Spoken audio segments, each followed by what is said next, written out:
Good afternoon, ladies and gentlemen. Welcome to the meeting of the Georges River Local Planning Panel for the 21st of July 2020. My name is Adam Seaton and I'm the chair of the panel.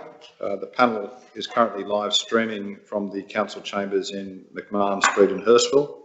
The panel members who I have with me today are Helen Deegan to my left, Michael Levy to my right, and Annette Ruhatas, who is to my far left, who's the community representative on the panel. We are the panel who have been appointed by the Minister for Planning to determine specified development applications, including those applications that are on the agenda today in accordance with the requirements of the Environmental Planning and Assessment Act. Can I acknowledge, first of all, the traditional custodians of the land on which this meeting is being broadcast, as that of the Bidjigal people of the Eora Nation. I'm required to advise you that under the provisions of the Environmental Planning and Assessment Act, this meeting of the panel is being live streamed and will be made available on the Council's website. In accordance with the revised meeting protocols during the COVID-19 pandemic, interested parties wishing to make representations to the panel were requested to register a summary of their interests. A total of 3 registrations were received for this meeting and forwarded to the panel. The panel have reviewed the registrations and advised the council officers they wish to speak to 2 people who've registered. The first one is Councillor Nick Catras in relation to the application at 10 Water Street, Sans Souci, relating to the proposed demolition of the Bathers Pavilion. And the second person is Mr Stephen Lehman in relation to the boarding house application at 15 Melbourne Street, Beverly Hills. We have received completed assessment reports from council staff for the 4 development applications on the agenda today, and we've also undertaken inspections of each of the sites that relate to those 4 development applications. We will deal with the applications in the order that they're published on the council's website. So the first one is the application for 1D Greenbank Street, Hurstville for the gymnasium. Second matter is the application for 10 Water Street, Sans Souci, which is the demolition of the Bathers Pavilion and the subdivision. The next application is for 15 Melbourne Street, Beverly Hills, which is the boarding house development application, and the last application is 36 Bunyala Street, Blakehurst, which is a modification to improve residential flat building. As required by the Local Planning Panel Code of Conduct, panel members are required to disclose any conflicts of interest in respect of any matter on the agenda for a panel meeting. The relevant forms as prescribed by the Department of Planning have been completed and are tabled and they will be included in the online minutes of the meeting. No panel member today has disclosed any conflict of interest in any matter on the agenda. As we progress through the matters on the agenda, only those persons who've registered to speak will be verbally able to make representations to the panel. And we will ask those persons who are invited to speak to the panel via the Skype process that they speak clearly and at a volume that will enable those viewing the live streaming to hear clearly what is being said. And at this time, I remind those persons who will be speaking that any defamatory, discriminatory or offensive language used may result in the author being exposed to liability for which council and the panel take no responsibility. Once we've heard all of the oral submissions on a particular application, we'll move on to the next application, and members of the public, though, are free to continue to listen to the broadcast. The determination of each application will be made in a closed session which is not live streamed or recorded. The determination will, however, be available on Council's website within 24 hours of this meeting concluding. So we will now call the first item, which is the application for the land at 1D Greenbank Street, Hurstville, which is the application for a proposed gymnasium. We do not have any persons registered to speak in relation to that application. So I will move then to the second application on the agenda, which is the application for 10 Water Street, Sans Souci, the demolition of the Bathers Pavilion. In relation to that particular matter, we have Councillor Nick Catras, who has registered to speak. Can we please have Mr Catras come online? Yes, we can. Thank you, Councillor Catras. Can you hear us, Councillor Catras? Sorry, it's a little bit of a bad line. Anyway. Councillor Catras, can you hear us? I can hear you now. Excellent, thank you.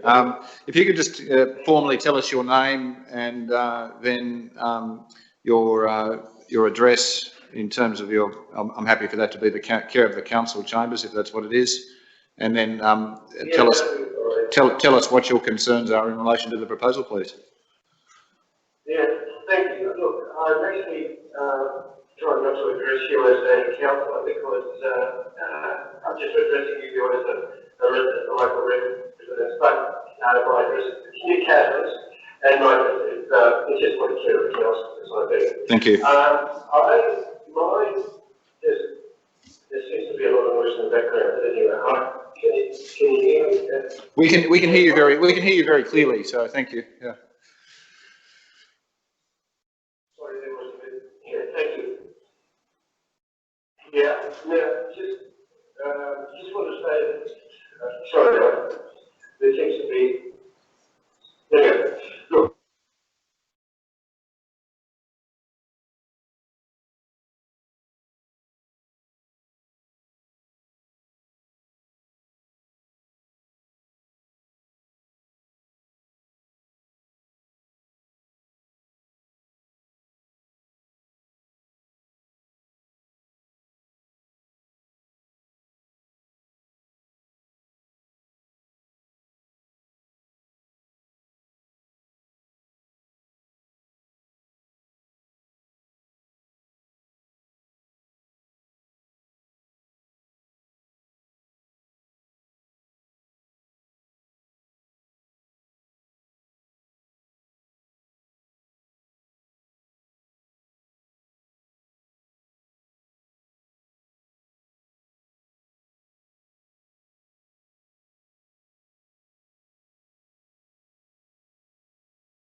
Thank you.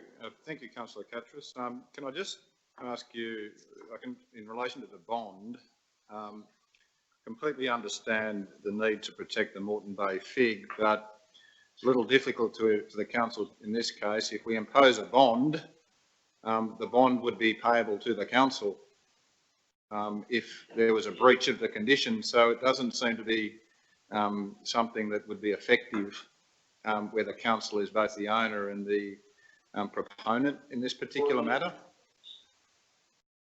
Yeah, I did consider that, and I appreciate the what.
All right. Are there any other questions of Councillor Catras? No, there's no other questions, Councillor Catras. We thank you for your presentation and today, and we will take into consideration the matters that you've raised, and our report and decision in relation to this matter will be available on the council's website tomorrow. Thank you very much. Thank you.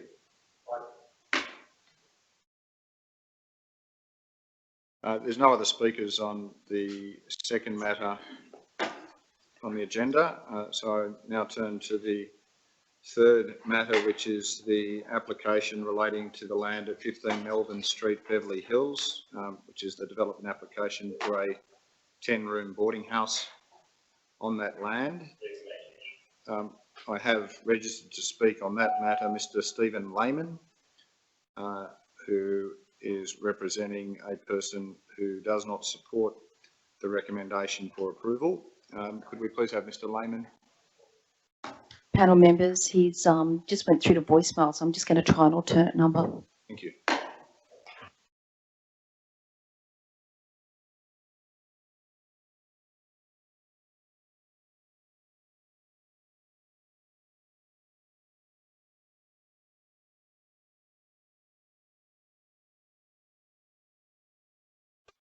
Mr. Lehman, this is Adam Seaton. I'm the chair of the local planning panel at Georges River, and we have you registered to make a submission, an oral submission this afternoon in relation to the application for 15 Melbourne Street, Beverly Hills, which is the application for a 10-room boarding house on that land.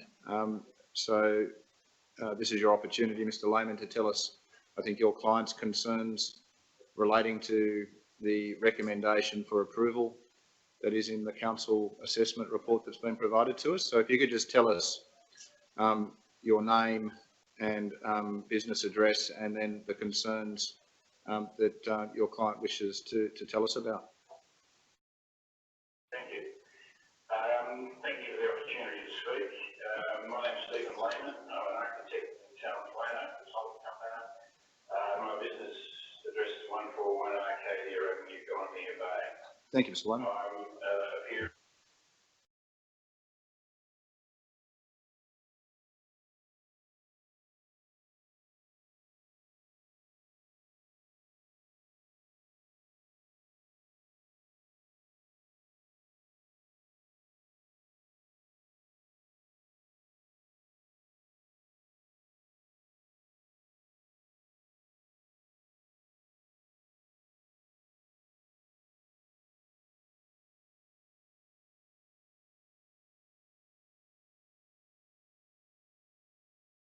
Yes, we do have a copy of that document, Mr. Lehman. So yeah, I'm happy for you to address us on that, or if you just want us to read that document as a summary of what you want to say. Take you through the the other matter is the resident capacity.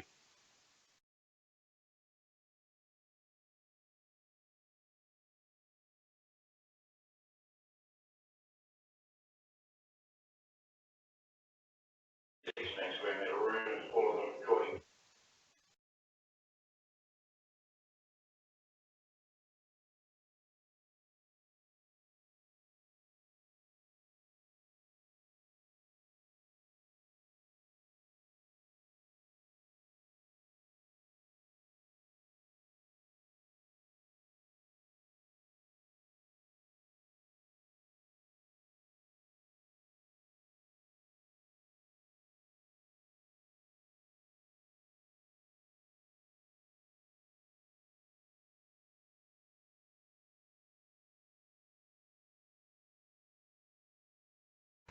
Just let us get it. We've got the plan. So you want to go to drawing? We've got drawing 209. Yes, we've got that. Yep. And also the street photo montage. Do you have that?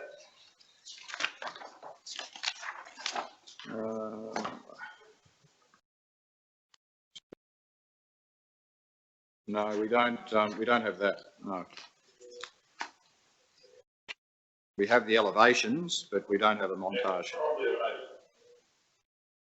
Don't have the montage. No. The montage shows that the proposal, that the windows, the south-facing windows of the proposal sit above the next line. That is, they look directly over and into the north-facing living room, dining room, and master bedroom windows of 13 Northern Street. So you can see from the south elevation that you've got two communal room windows towards the street, which are going to overlook the fence. And then you've got a couple of room, then you've got a room window towards the rear. There's a couple of highlight windows, and then there's a communal room window with what we're standing still light at the rear. Now, all of those are quite unnecessary. When one looks at the floor plan of this proposal, there's opportunities to have north-facing windows in both those communal rooms which haven't been taken. Instead, there's windows overlooking 13 Melbourne Street, quite unnecessary. Arguably, there's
in relation to that property there.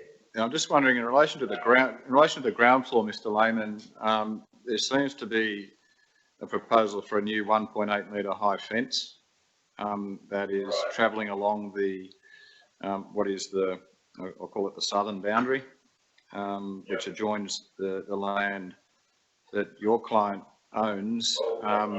Will that cure the problem on the ground floor? Well, look, I think it would be helpful. Noting too that those windows are towards the front of the site and probably less sensitive than those. Well, that part of the site is probably a little less sensitive than the rear of the site. Yeah, we've been shown the perspective now that you were referring to, and I can see what you were saying from that particular perspective, that there was no protection of those windows. But if there's a 1.8 metre high fence provided, that seems that it may well provide some level of privacy. It would be helpful, but not at the back. You know, it would be helpful at the front because it's obviously a less sensitive part of the building. But at the back, the point I'm making is that there's no necessity for them. In fact, they're suboptimal. One goes in terms of good aspect to north-facing windows, and it's possible to do it, and they haven't taken that opportunity. And also, the front and back rooms have outlook to the front and back of the site. They don't need further outlook to the south. So, look, there's nothing in the report that talks about 1.8 metre high fence. No, I'm just looking at the elevation. The elevations, Mr. Lehman, show, for example, the west elevation on 209, drawing 209 shows the new 1.8 metre fence on both.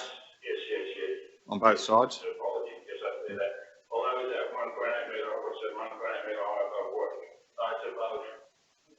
It's above the ground level of the fence? It appears to be, yes. It appears to be above the level of the existing ground level. Well, if these are 1 to 100, that it scales the heavy line, which is dashed where it crosses the west elevation, I presume it's the ground line.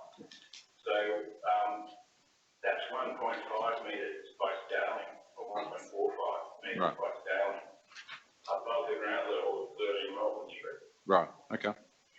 So if there is to be a fence, it ought to be at a 1.8 metre fence. It ought to be above the ground level at 13 Melbourne Street.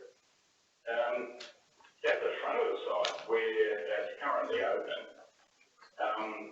it would be better for streetscape if that were to remain like that. And those windows, those two south-facing windows, had 1.6 metre high sills, because there are two windows which can be enlarged. They're only very small on the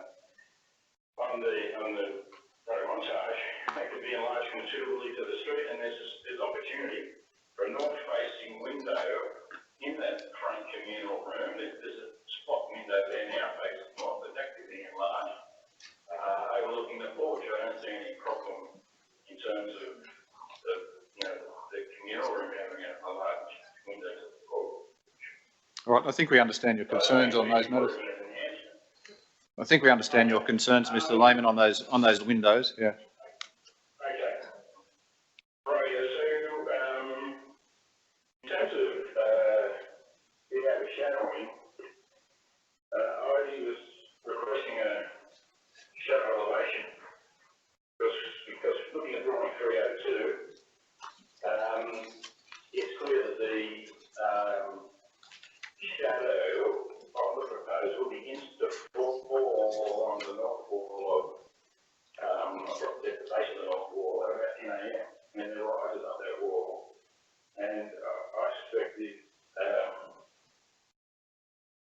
reducing sunlight significantly, not completely, by 12 noon. So there's less than 3 hours sunlight, if that's the case. And one can't be conclusive about that until one sees shadow elevation. That's what I've seen.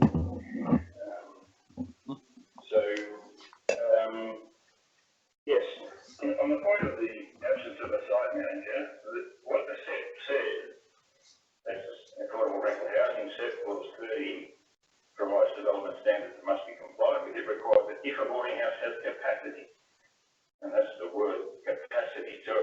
20 or more lodges, a boarding room or on-site dwelling will be provided for a boarding house manager. So it's clearly, according to the statement of environmental effects, it says that there are at least 16 square metre rooms. And so that's capacity to accommodate 2 persons per room, 22 people. That was the point I was making there. I was concerned about the adequacy of the plan of management. Sorry, could I just quickly step in there? Briefly mentioned. Mr. Lehman, can we just ask you a question on that for a moment? I think Ms. Deegan would like to ask you a question on that capacity issue. On which one? The capacity issue? Yeah, just hold on for a moment. Ms. Deegan will ask you a question. Just want to check with you that you're aware that condition 72C limits the number of lodges. I've seen that condition, but it's what the words in the SEPS say is if the boarding house has capacity.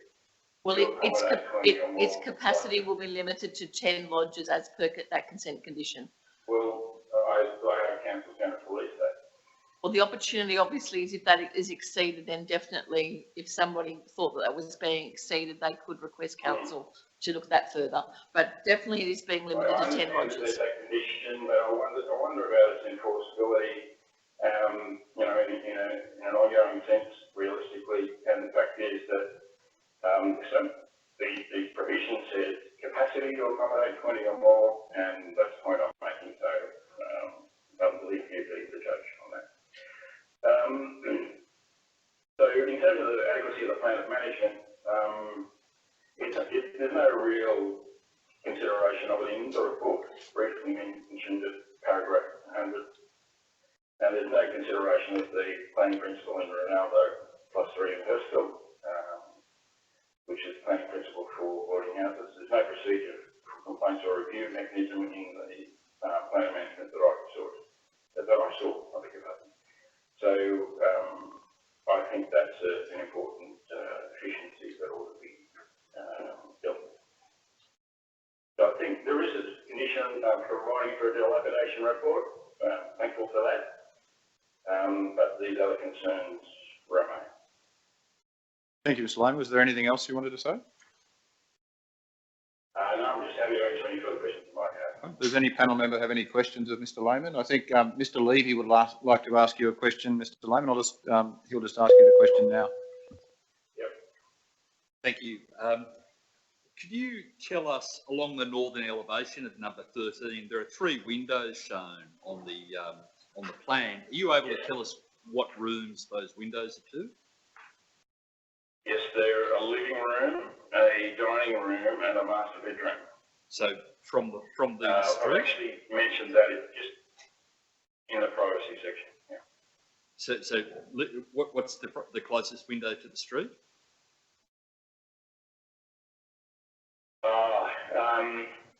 Closest window to the street.